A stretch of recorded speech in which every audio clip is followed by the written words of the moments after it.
Hey everybody, what's up and welcome back to today's video guys. And today guys, I'm going to be showing you how to export orders from WordPress WooCommerce. This is a very simple thing to do, so make sure to watch this quick and easy video till the very end and follow my steps correctly so that this works the same for you. But before we get to that, just remember that I'm not a financial advisor and you should always remember to make the decision for yourself when deciding to invest into your project.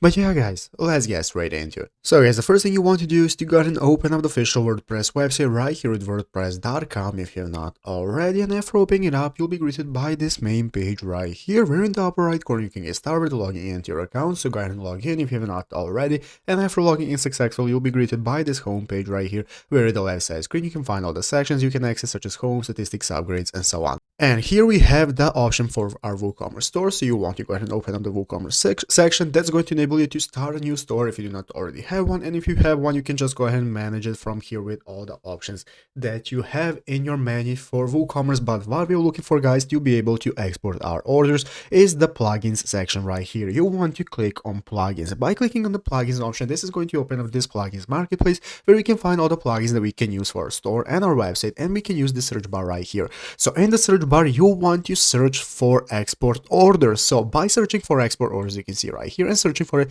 it's going to give us this list of plugins we can find. And as you can see, one of them is called Advanced Order Export for WooCommerce. This is what we want to use. This is going to enable us to easily export WooCommerce order data into your desired CS file or whichever you prefer, and you can install it from here directly. So just by clicking the install button, this is going to enable you to go ahead and install it and add it to your store. And once you have installed it, you'll be able to find it in your plugins in your WooCommerce section, as I have just showed you, and then you can export your data, and it's easy as that. So I hope this video was helpful. If it was, make sure to leave a like, subscribe to the channel. So guys, thanks for watching, take care, and bye.